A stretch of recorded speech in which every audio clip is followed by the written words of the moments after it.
Jai Hind and welcome to the lecture series of manufacturing processes with subject code BME 403. I am Dr. Suman Gotwal, working as an assistant professor in the Department of Mechanical Engineering at Ajay Kumar Garg Engineering College, Ghaziabad.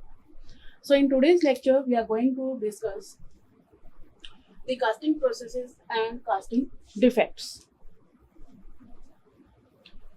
So in the last lecture, we discussed some of the casting processes. Like we discussed about the centrifugal casting, investment casting and die casting. In today's lecture, we are going to discuss about the shell molding, continuous casting and the various types of casting defects. So we will start from the shell molding. So as its name indicating that we are making the shell, okay, we are making the thin layer shells. We are not making the solid castings here. So first we will discuss this diagram and then we will go to these steps. So here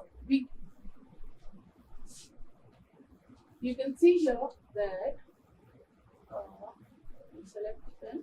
Okay, you can see here this is our final product. Okay, this is the shape which we want to cast. So we are creating it into the two halves. We have divided our cavity into two halves and then we are joining these two parts and creating the complete mold or the casting. Okay, so in the first half we can see here that this is the heating pattern. We are heating the pattern here, and this in this chamber you can see this is the sand with the resin binders. Okay, and this box is known as the dump box. Okay, so we are heating our pattern. Okay, and this dump box is filled with the sand with the resin binders. Okay, then we have inverted this dump box. So you can see that now heating pattern is in contact with the sand with the resin binders. Okay, so you can see here because it is heated and the resin binders are present in this particular sand, so it will stuck to the heated surface of the pattern. Okay, in this case when we again invert it to the original position, then you can see we get a thin layer on the outer surface of the heated pattern. So these are basically the resin binders. So one shell is made. Okay, one shell is made here and which will take the shape of the outer surface of the pattern. Clear? So in the same manner we will make the shell to the other half of the pattern also. Okay, now we can see here we are removing it. Okay, we are separating it from this shell is separated from the pattern here, and when we after making the both the halves of the shell, we have clamped here. Okay, we have clamped these two shells. Okay, or two halves of the shell. Okay, and you can see here this is the flask. Okay, this is the metal choke which is used to fill the flask, and these are the two shells. Now this is our cavity. Complete cavity is this one. Now we will pour the molten metal, we will allow it to solidify, and then we will get our complete product. So in this casting, basically the thin shells of sand held together with the thermosetting resins are used for creating the mold. Okay, so thin shells, that's why its name is shell molding. Okay, so there are some steps involved. We will see what are the steps. A metal pattern is heated and placed over a box containing the sand which are mixed with the thermosetting resins. Okay, we can see in this diagram, this is our pattern. Okay, and this is the heated pattern basically, and it is placed on a dump box which is containing the sand with the thermosetting particles, thermosetting resins. The box is inverted so that the sand and resin fall onto the hot patterns. Okay, in this case, we can see here that this box is inverted and now the pattern is in contact with the sand and the thermostatic rays, causing a layer of the mixture partially cure on the surface of to form a hard shell. Now, when this will come in contact, this mixture will come in contact with the heated pattern, then a hard shell is formed on the pattern. Clear? The box is repositioned so loose uncured particles drop away. Okay, when we again invert or we will again reposition it, then the loose particles which are not binded with the pattern will come on the down, will fall at the surface of the box. The sand shell is heated in an oven for several minutes to complete curing. Now, this setup, this shell will be heated in this oven, okay, for a particular time for the complete curing, for the to achieve the required hardness. Okay, shell mold is stripped from the pattern, then it is separated from the pattern. So we can see in this diagram, the two halves of the shell mold are assembled, supported by the sand and or the metal shot in a box, and pouring is accomplished. After that, the molten metal is poured in this particular cavity. Finished casting with the screw is removed and we will get our final shape. Now we come to the next type of casting process, that is the continuous casting. So in case of the continuous casting, it is basically used for the mass production. Okay, we are not waiting for the molten metal to solidify here. Okay, it is a continuous process. Okay, so it will be used for the mass production. Here you can see here the cooling is done side by side in parallel. Okay, you can see here ladle which is used to pour the molten metal. This is the tun dish. Okay, and this is our mold. Basically this is our mold. After that, you can see here that the cooling systems are attached here for cooling the or for solidifying the our casted part. Okay, so here you can say the spray cooling nozzles are attached. Then we have the secondary cooling. This blue one is showing the cooling spray, so it is cooling the casted part. Okay, this red one is showing the liquid steel, which is, it means it is in the molten state. This is the mushy region, which is shown with the help of purple. This one is the mushy region. It is shown here. Okay, you can see in the big diagram. So this was our mold cavity. Here molten metal is coming. This is the mushy region, and there is the cooling spray is cooling nozzles are attached here for cooling down the molten metal. And this is the solidified steel. So you can see this it is solidified when it reaches to here. Okay, and the rollers are also attached to move it to the platform. Okay, this is the tertiary cooling is also taking place here. Clear? So in this case, most of the steel we use every day comes from the continuous casting. So mostly the steel parts are casted with the help of this process. The continuous casting has been widely accepted as the most important production process in the steel industry. Okay, in this process, basically molten steel from the ladle flows through the tun dish into a mold.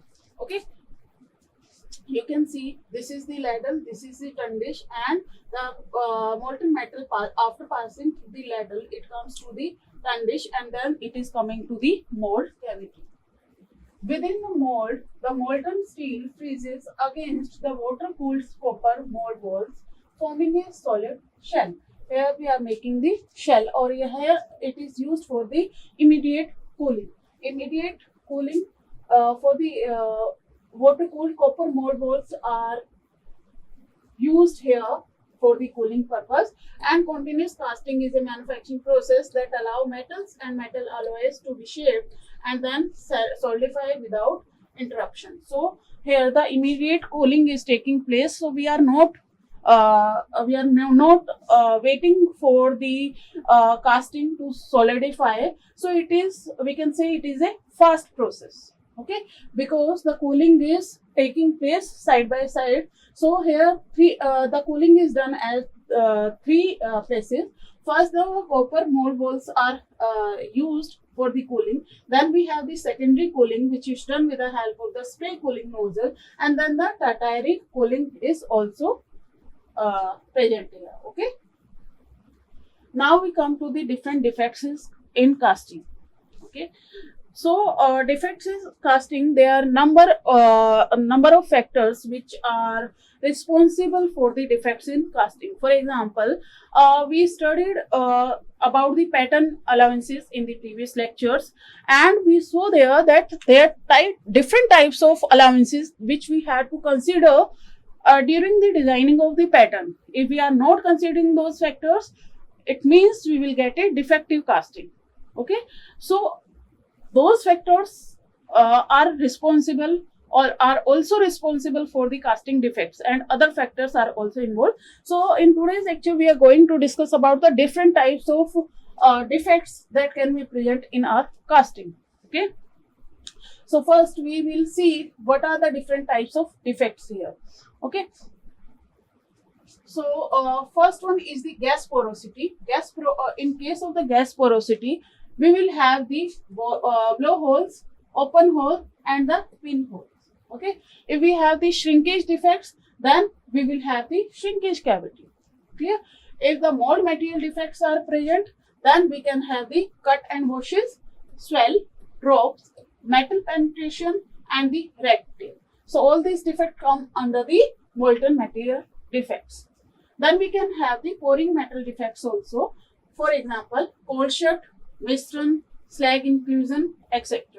Then we have the metallurgical defects, in which we can have the hot tears and hot spot. Now, we will discuss all these defects one by one in details. Okay. So, the factors which are mainly responsible for the casting defects are like the design of the casting. Okay, design of casting, design of the pattern equipment, then molding and core making material, and core making equipment, core material, and the gating and riser design. Okay, these are the factors which are responsible for the casting defects. Now we can see here the other factor which we can consider like the melting and core making techniques, then melting and pouring, and composition of the metals. So these are also involved in or these are also responsible for the defective casting. Okay, so now we will discuss about these defects. So this is the explanation of these defects. So we will discuss it with the help of the diagram. So first one is the blowholes. Okay, so you can see some of the holes are on the surface, upper surface of the casting, and some are on the mid of the casting. So blowholes basically these will appear as a cavity in the casting. Okay, and they are visible. If they are visible on the upper surface, then we will say it is the open hole. Okay, but if they are concealed in the casting and they are not visible to us, then we will say it is the blowholes. So there are two types of hole are shown here. These are the open holes which are visible to us from the upper surface, and these are the inside the casting. So we cannot see it until the machining is done. So these are known as the blowholes. Okay. The next one is like the mistron. So first we will discuss about the mistron. Mistron is the basically the incomplete cavity filling. We can see that the cavity is this one, but here it is not filled. Okay, so incomplete cavity filling will create the defect which is known as mistron. Okay, and it will occur if the required quantity of material will not flow into the mold cavity. Okay, so it is we can say it will be caused by inadequate metal supply. Okay, means too low mold or melting temperature and improper design gates. Okay, because the molten metal is flowing through the runner and then with the gate. So if these are not properly designed, then sufficient metal will not enter into the mold cavity. If the temperature is very low, then in that case it will solidify before filling it, completely filling the mold cavity. So these are the factors which are responsible for this particular type of defect. Then we have the cold shut, like this. This is the cold shut defects. So it is basically, we can say it is an interface within a casting and which is formed when two metal streams meet without complete fusion. Okay. For example, if the molten metal is coming from this and these are not fused together, these are not completely fused together, then this cold shut defect will occur, and its causes are different, or the factors which are responsible for creating this type of defects are same as the misrun, like the low temperature, poor designing of the gate and the runner, and the inadequate supply of the molten metal. Okay, now we come to the next defect, that is shift or mismatch. Okay, shift or mismatch. So we can see here that here the two halves of the patterns were used to create this cavity, and these two halves, if not properly aligned, okay, these are not properly aligned, then the shift will take place, or this will not match to each other. Then this particular type of cavity will be created, and when the molten metal will be filled in this cavity and this will be allowed to solder, we will get this type of defect here. Okay, so this is known as the mismatch defect. Clear? After that we have the drop defect. What is drop defect? Basically, this defect will appear as an irregular deformation of the casting. We can see here, this is our casting shape.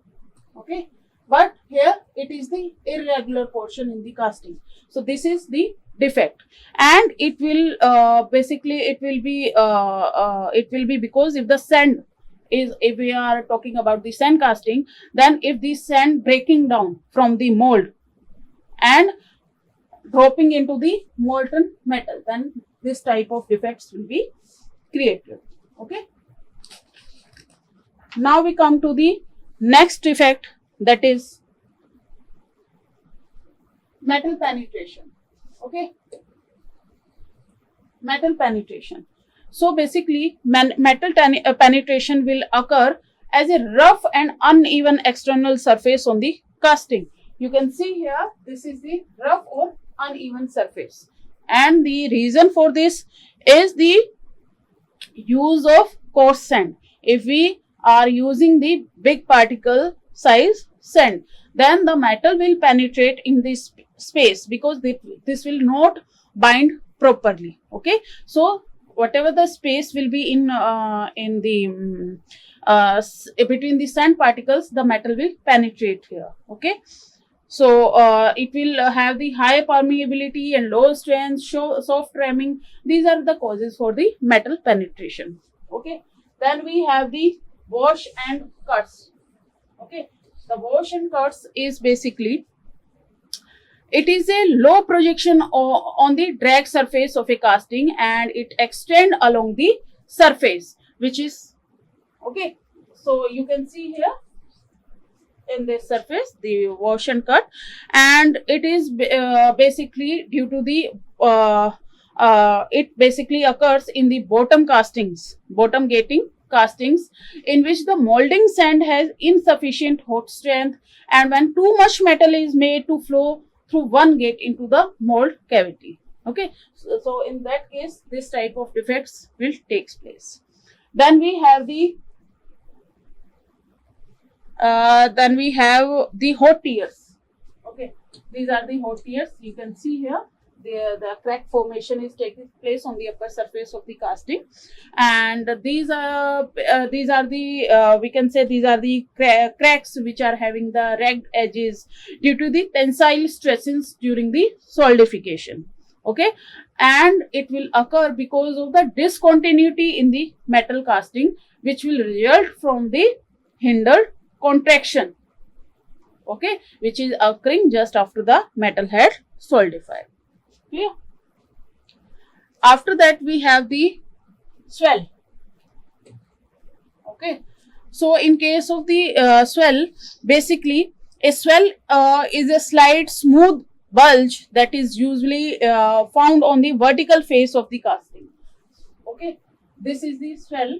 Yeah, and it will be mostly on the vertical face of the casting, and which will result from the liquid metal pressure. Okay, and it is caused due to low strength of the mold because too high water content, or when the mold is not ramped sufficiently. So this type of defect will occur.